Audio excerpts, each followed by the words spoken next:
demandé de parler du manifeste de Lancelot. Moi, je crois que c'est criminel de parler du manifeste de Lancelot. Au moment où il y a une catastrophe naturelle, nous ne pouvons pas ignorer ça. Ce qui se passe à Goma aura des répercussions sur la ville de Bukavu, textuellement, comme ce qui s'est passé au Rwanda en juillet 1994 a eu des répercussions sur Bukavu. Lorsqu'il y a eu le troisième grand trek, c'est-à-dire des Rwandais quittant le Rwanda pour se déverser sur Bukavu, ça a eu des conséquences. Le premier grand trek de Rwandais sur Bukavu, c'est en 1959. À ce moment-là, c'est les Tutsis qu'on chasse. En 1962, c'est encore les Tutsis qu'on chasse. En 1994, c'est les Hutus qu'on chasse. Actuellement, voilà, Nyiragongo est en train de chasser tous les sacrilèges qui ont osé construire au pied de Tchaninaongo. Tchaninaongo signifie la mère de Dieu. Ne construisez pas à côté d'une colline à partir de laquelle le bon Dieu manifeste sa toute puissance. Lisez le livre de Gervais Bahizi qui a comme titre « Les Bahunde au pied du volcan ». Les Bahunde n'habitaient plus aux environs de Tchaninaongo. Ils se sont déversés vers Massissi parce qu'ils savent que à n'importe quel moment, Wongo, qui signifie Dieu en Kiwunde, peut manifester sa toute puissance. Ceux qui ne le savent pas ont construit aux environs de Tchaninaongo. Ils ont même commis les crimes de construire des maisons à étage. La maison à étage est considérée philosophiquement comme le babélisme. Dieu nous donne la planète Terre et nous décidons de vouloir aller le rejoindre là au ciel. Nous construisons la tour de Babel.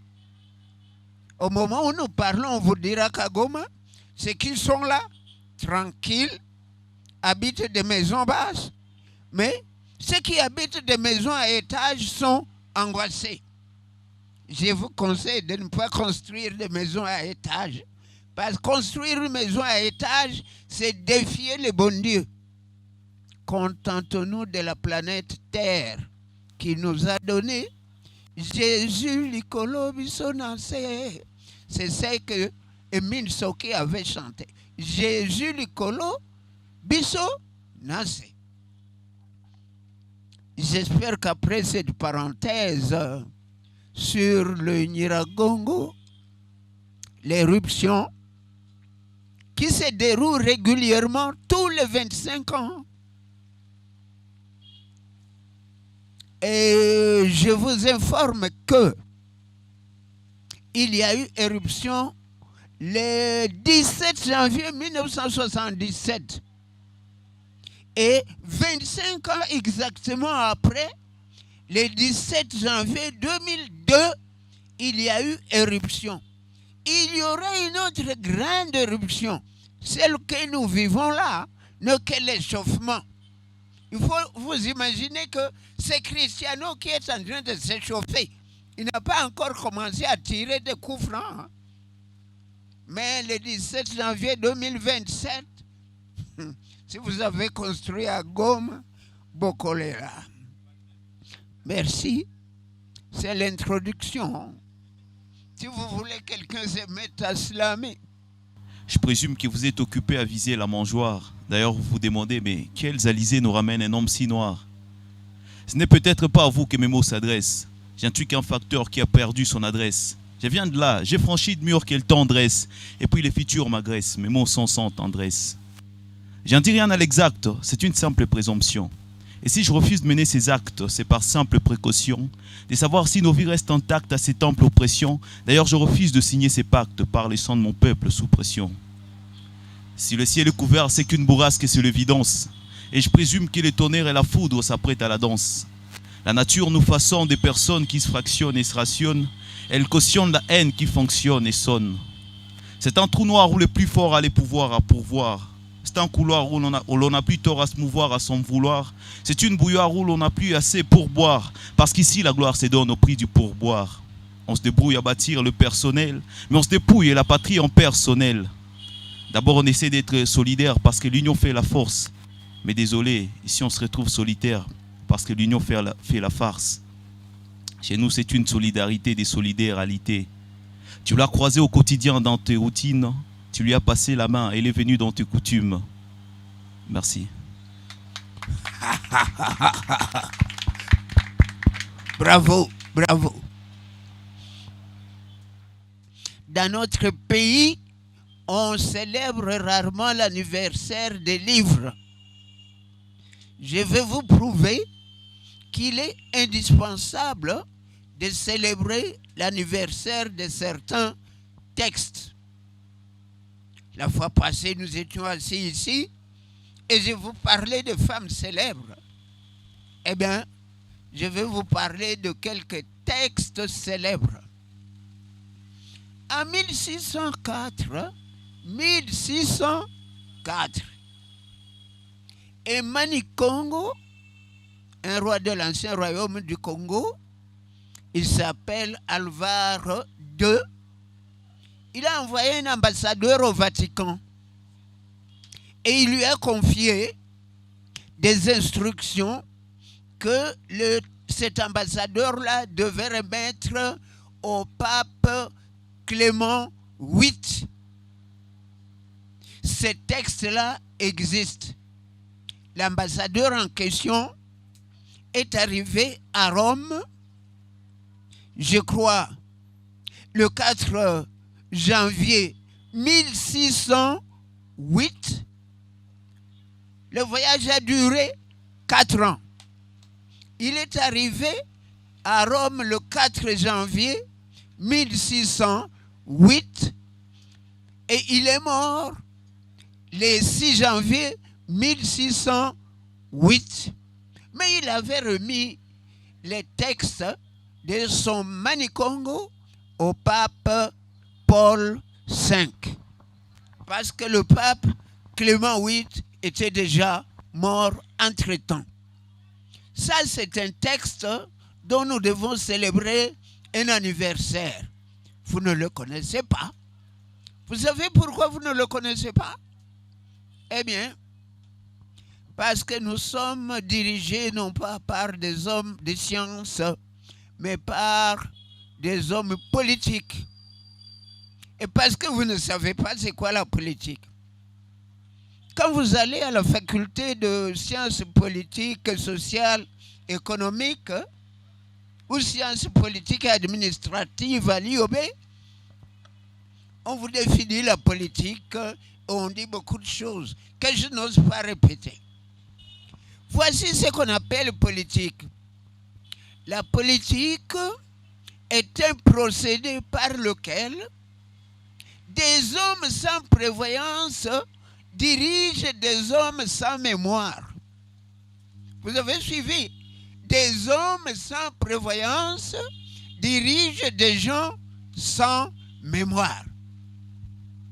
Moi, je voudrais que vous puissiez avoir la mémoire de certains textes historiques de notre pays.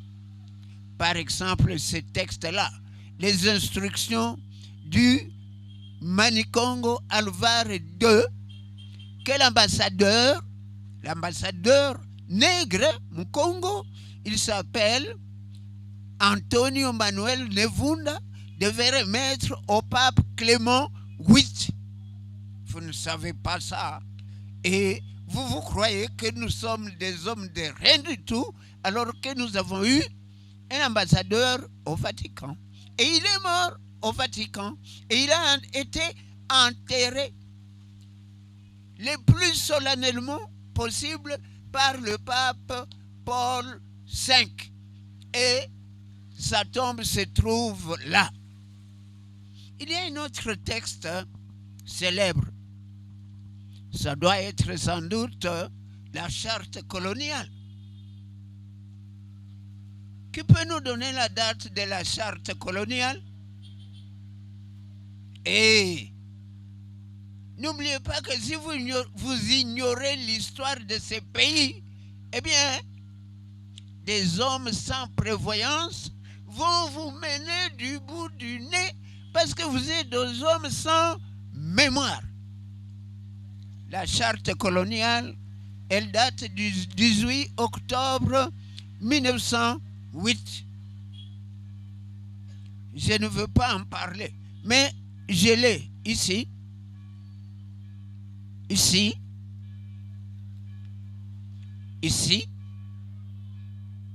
Les textes constitutionnels du Congo, depuis la charte coloniale jusqu'à Mobutu. Lorsque Mobutu est parti, voici ce qu'était la Constitution. Et c'est ici qu'il est dit que le président de la République reste en place jusqu'à l'installation du nouveau président élu. C'est ici que c'est dit. Et c'est ce que le PPRD voulait maintenant nous imposer. Puisque vous êtes des hommes sans mémoire, voilà où le PPRD voulait nous amener. Le président de la République reste en place jusqu'à l'installation du nouveau président élu. Alors vous comprenez pourquoi on retardait les élections, on retardait. Eh bien, si l'insurrection populaire n'avait pas obtenu les élections d'il y a quelques années, quelqu'un serait encore là au pouvoir et il ferait 32 ans de mandat comme Mobutu a fait 32 ans. Comment Mobutu est-il arrivé à 32 ans? Eh bien, nous allons vous le dire. Nous allons vous le dire. Je ne sais pas si vous savez que Mobutu est arrivé au pouvoir après avoir perpétré un coup d'État. C'était quelle date? C'était quelle date? Est-ce que c'est parce que vous êtes assis dans des bananeraies que vous perdez totalement la science? Le micro de ce côté-là. Le micro de ce côté-là. Sinon, je vais arriver à un monologue alors que ça ne doit pas être un monologue. Bonsoir. Je réponds au nom de Jean-Pierre Bachonga. Oui. J'estime que c'est le 24 novembre 1965. Très bien. De façon officielle. Allez. On dit Mumpigem Kono Kidogo. Bravo. Après ce n'est pas lui. Il y a eu beaucoup de généraux qui l'ont aidé. Mais ce n'est pas lui. Le coup d'État lui a été facilité par 3 pays. Et les 3 pays sont la France, la Belgique et les États-Unis. Les pays-là auxquels vous vous fiez souvent et qu'on appelle la Troïka. Pourquoi? Parce que ces pays étaient capitalistes. Tous ces 3 pays étaient capitalistes. Parce que Kasavubu revenait de la conférence d'Accra et il voulait maintenant amener le Congo, la République démocratique du Congo, dans le groupe de pays socialistes. Alors ces 3 pays-là capitalistes, nous sommes dans ce qu'on appelle la guerre froide, ont demandé à Mobutu de faire le coup d'État et il a profité de... Bon, je ne vais pas m'attarder à ça, je vais plutôt aller vers les livres. Mobutu prend le pouvoir le 25 novembre 1965. il n'a aucune popularité. Parce qu'à Kamanyola, il s'était enfui. Oui. Quand il a rencontré les rebelles, on a tiré sur lui. Le béret rouge est tombé. Il est rentré, il a fui. Et il est parti. Et c'est à ce moment-là qu'ils vont faire venir maintenant Tchombe pour les aider. Mais, continuons. Quand il prend le pouvoir, il se cache derrière un guerrier. Il se cache derrière le colonel Léonard Moulamba. Vous savez qu'à Bukavu, il y a une place dénommée Place Moulamba. Parce que le colonel Léonard Moulamba, c'est lui qui a vaincu les rebelles en 1964. À ce moment-là, notre gouverneur de cette province s'appelait Simon-Pierre Malago, le père de Fiston Malago. Il était gouverneur ici et curieusement, lui qui est Moufoulirou devait lutter contre ses frères Bafoulirou. Donc, lorsque Mobutu prend le pouvoir, il se cache derrière la popularité de Léonard Moulamba. Il le nomme Premier ministre. Textuellement, comme récemment ici, en 2004, il y a un général qui était très populaire ici. Comment s'appelle-t-il? Le microphone. Il y a un vaillant quelque part. Là. Oui. Il y a un général qui était très populaire ici récemment. Merci pour la question. Je réponds au nom de moi, Tibasoubi Patrick. Le général qui était populaire ici, il s'appelait Mbouzamabe. Mbouzamabe. Est-ce que vous avez déjà suivi la chanson épique qui a comme titre Mbouzamabe et qui a été jouée par un griot aveugle qu'on voyait dans les marchés ici et qu'on appelait Kontaki? Vous avez déjà suivi ça? Non, vous êtes distrait. Donc vous êtes un homme sans mémoire et des gens sans prévoyance vous mènent par le bout du nez. Bon. Mobutu prend le pouvoir. Il fait un discours le 12 décembre 1965. Un discours qui est applaudi par tout le monde. Je vous informe que quand il a pris le pouvoir, tout le monde était content. Tout le monde était content. Parce que nous vivions à cette époque ce que nous vivons aujourd'hui. Vous savez ce que nous vivons aujourd'hui? Combien de provinces avons-nous dans le pays? 25. Eh bien, en 1965, il y avait 21 provinces. Et chaque gouverneur était roi chez lui. On appelait cela des républiquettes. Je vous donne l'exemple d'un gouverneur. Il s'appelle Jean-Faustin Manzikala. Il était gouverneur de Kibali-Touri. Vous savez ce que faisait Manzikala? En tant que gouverneur, il pouvait prendre quelqu'un. Il l'attache sur le porte-bagages de sa voiture. Et il circule avec lui, il boit, et vous, son opprimé, vous restez attaché sur le porte-bagages de sa voiture. Ici, chez nous, au sud Kivu, au temps des provinces 7, le gouverneur qui s'appelait Dieudonné Bodji. Dieudonné Bodji, c'est le père de Mebodji Sangara. Il pouvait payer aux gens un tiers de leur salaire. Et on a surnommé son gouvernement de un tiers. Ceux qui nous dirigent aujourd'hui sont pires que Bodji. Pourquoi? Parce qu'ils ne paient même pas un tiers. Vous comprenez les méfaits de ce qu'on appelle les provinces. Hein?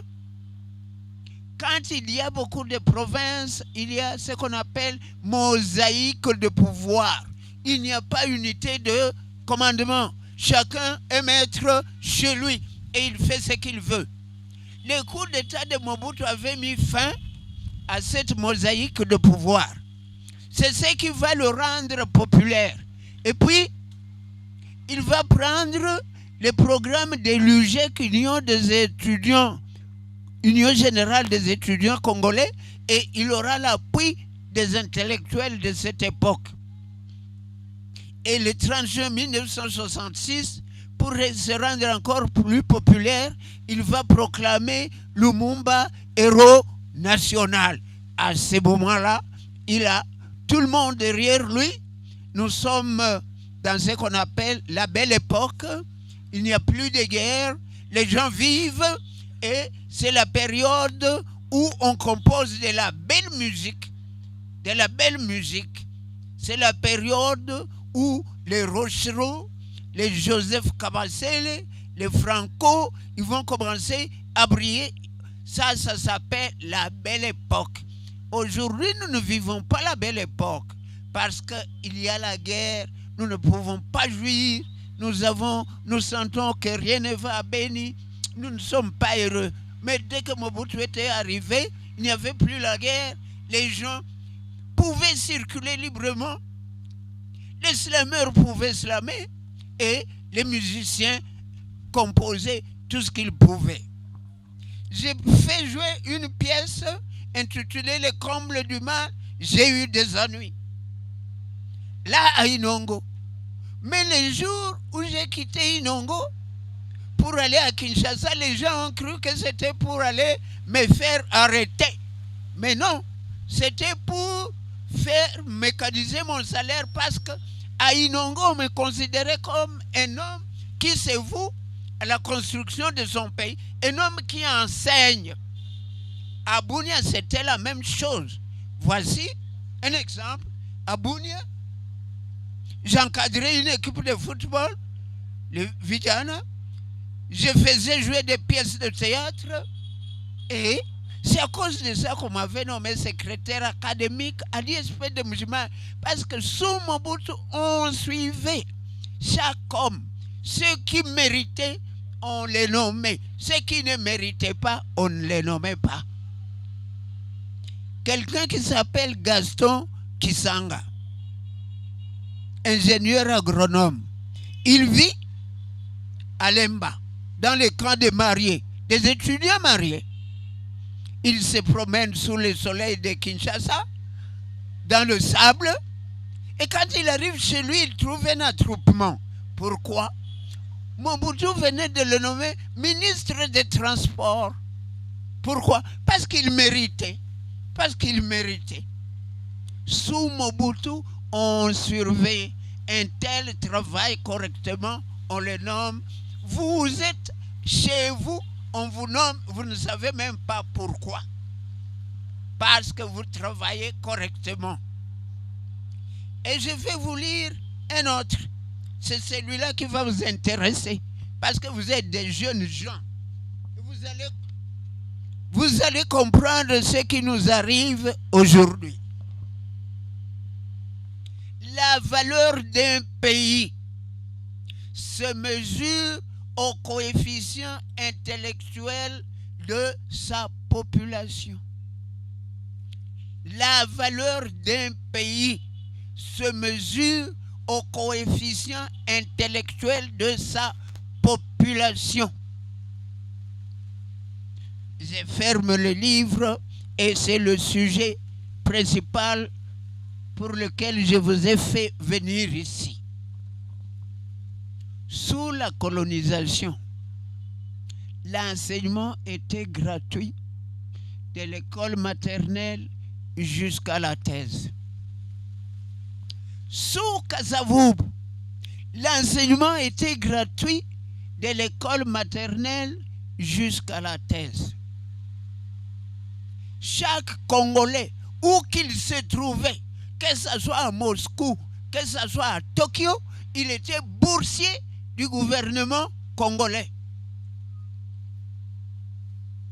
Moi qui vous parle, quand j'ai terminé mes études secondaires ici au Collège Saint-Paul, il m'a suffi d'écrire une demande d'inscription à toutes les universités congolaises. Il y en avait 3. Comme elle tardait à me répondre, j'avais envoyé aussi une demande à l'université officielle du Burundi. La réponse de l'université officielle du Burundi est arrivée. Je suis parti. Ici à la porte, il y avait un bureau qu'on appelait réservation d'avion. On m'a donné un billet pour aller au Burundi. Moi, fils d'un paysan.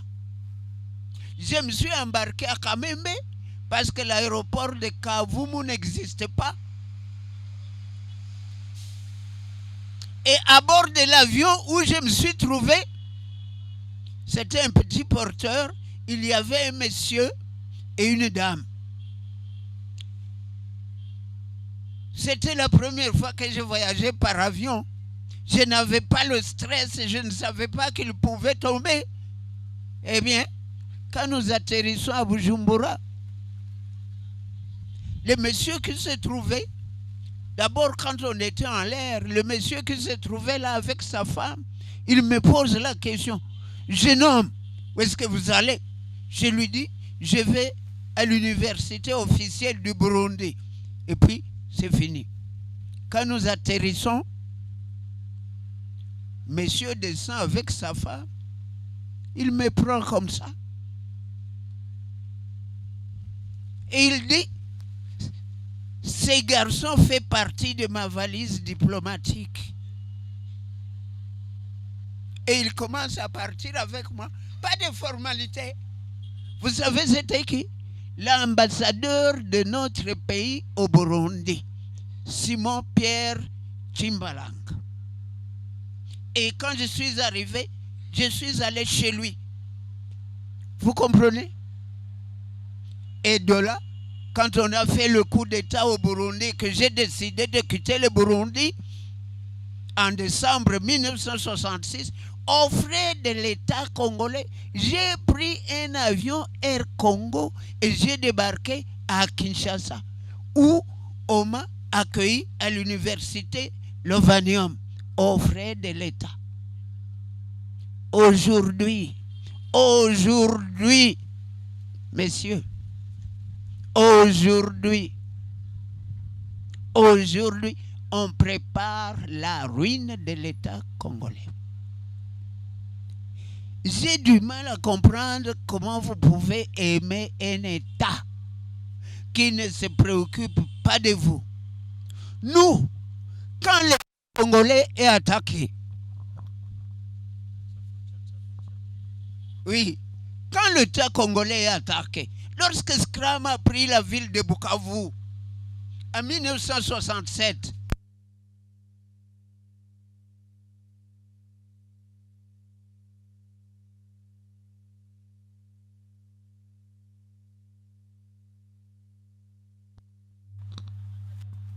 quand Scram a pris la ville de Bukavu en 1967, tous les étudiants de Kinshasa sont partis au Mont Ngaliema demander à Mobutu de les enrôler pour qu'ils viennent combattre ici. Pourquoi?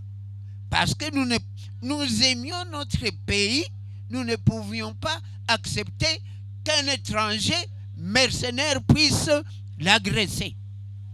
Aujourd'hui, chaque fois qu'il y a une rébellion quelque part, vous savez qui sont les premiers à s'inscrire là-dedans?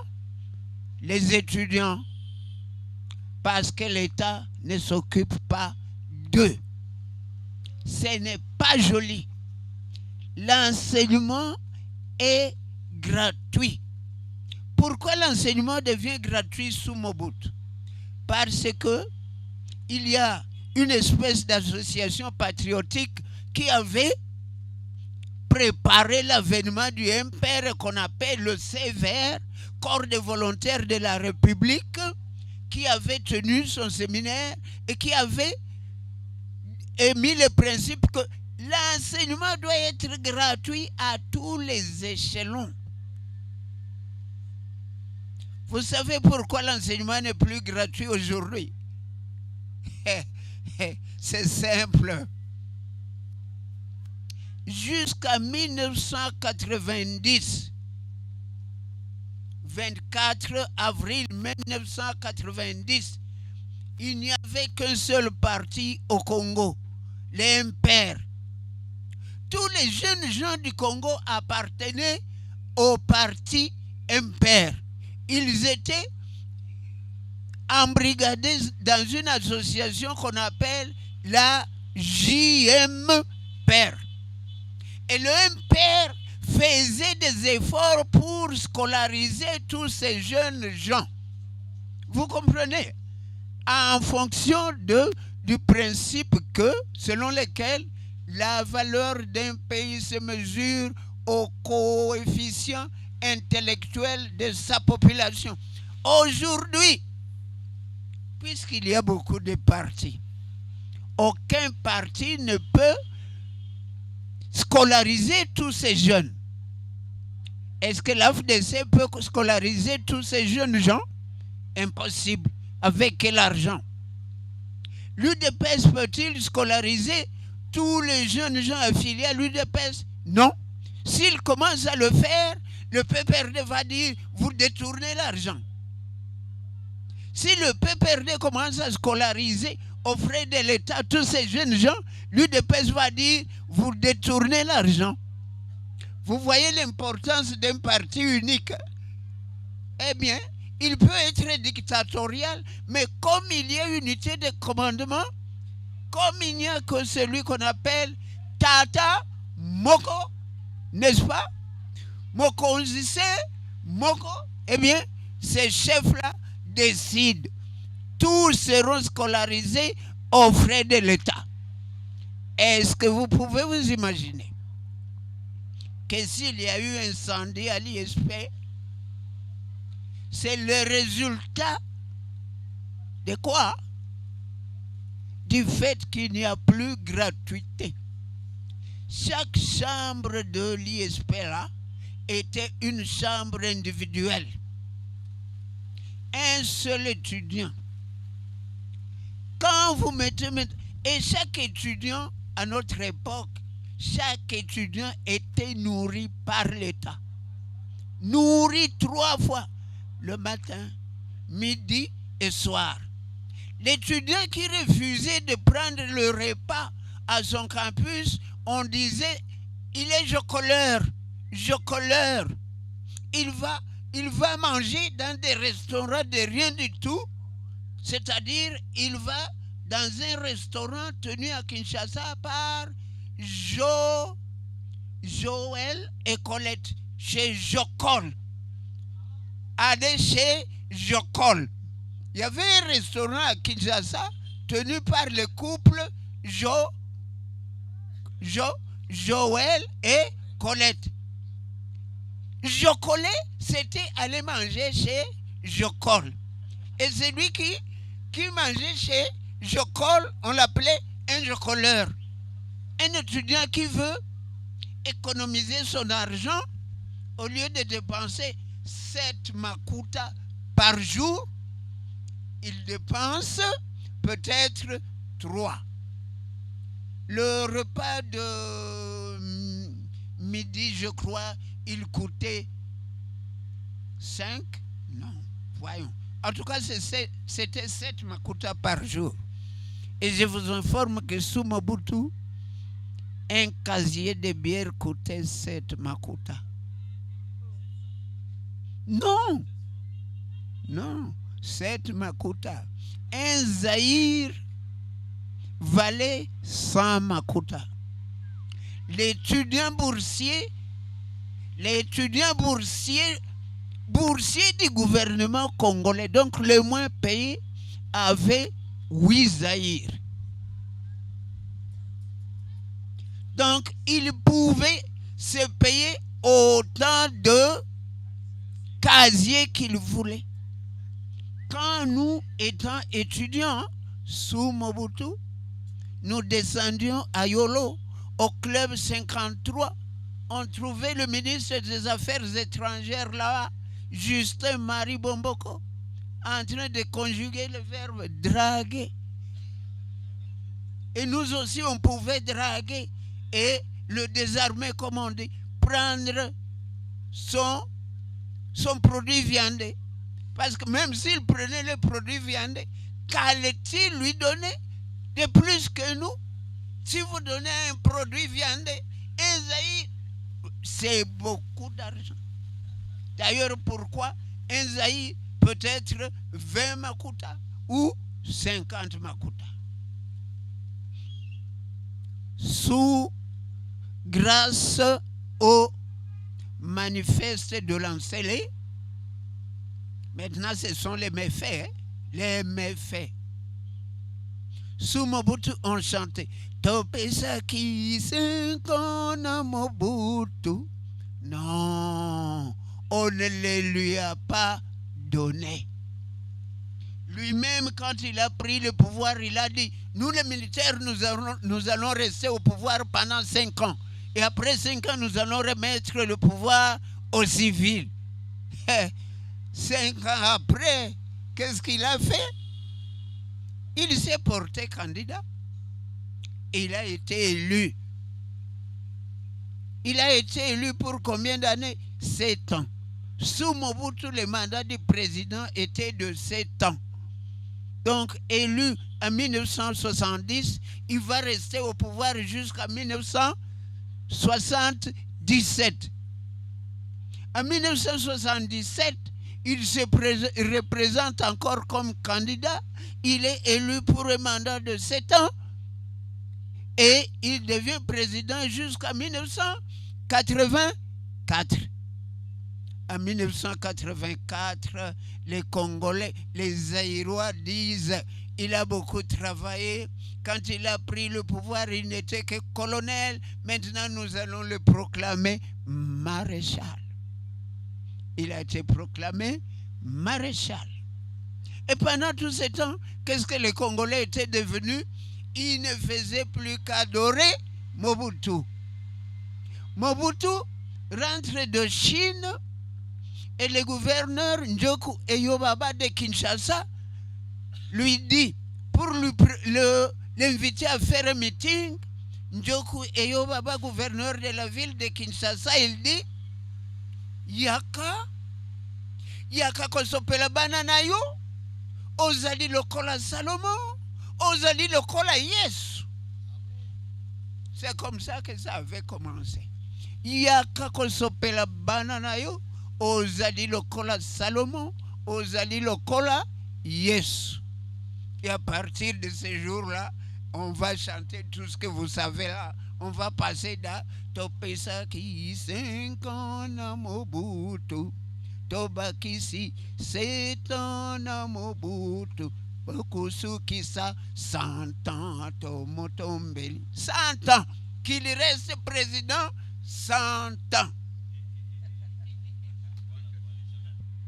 Qu'est-ce qu'il nous a laissé? Parmi les présidents qui nous ont déjà dirigés, aucun n'a fait ce que Mobutu a fait. Aucun. Ouais, personne n'a fait 32 ans. Non. Vous pouvez faire 32 ans et ne pas réaliser ce que Mobutu a fait.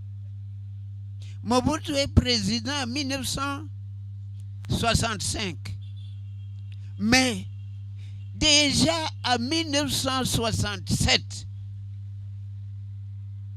une équipe congolaise, le tout-puissant Englebert Mazembe, devient champion d'Afrique. Vous pouvez faire le bilan et voir ceux qui lui ont succédé. Est-ce qu'après Mobutu, nous sommes devenus champions facilement d'Afrique? Non. En sport, en 1968, Mobutu, qui a déjà débaptisé l'équipe nationale, lui a donné le nom de Léopard. Pourquoi? Parce qu'en 1966, il a osé appelé ici l'équipe du Ghana pour qu'elle vienne jouer contre la nôtre, les Lions. Eh bien, vous savez ce que les Ghanéens de Kwame Nkrumah avaient fait? Ils driblaient, ils marquaient des buts comme ils voulaient, et puis ils venaient avec les ballons devant la corbeille, devant Mobutu, ils s'asseyaient sur les ballons. Oui, ils dribblent tout le monde, et puis après avoir marqué, ils viennent s'asseoir sur les ballons. Parce que Nkrumah, à ce moment-là, la Coupe d'Afrique portait le nom de Kwame Nkrumah.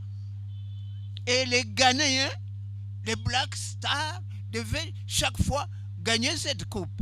C'est alors que Mobutu aussi va faire venir les quelques sportifs, footballeurs qui existaient dans les pays comme la Belgique, et il va former les Léopards qui deviendront champions d'Afrique en 1968, conduit par un entraîneur congolais, Emmanuel Elonga Mali Mazungu. Il a été mon entraîneur en athlétisme à l'université. Aujourd'hui, on ne sait même pas quel entraîneur prendre. On va chercher des entraîneurs étrangers. Jusqu'en Argentine.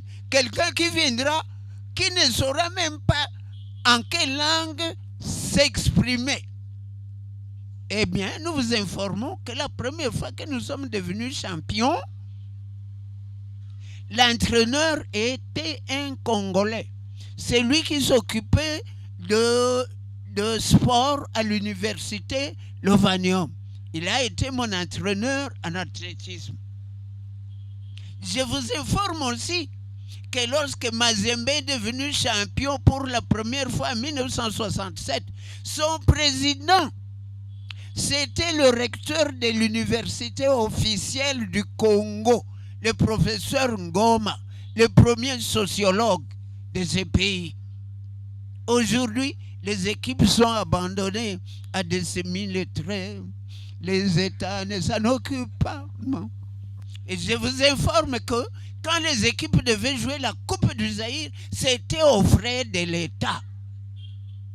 Mungano va jouer contre Mazembe en 1979. C'est moi qui suis le coach de Mungano. Nous prenons l'avion à Kavumu, Fokker.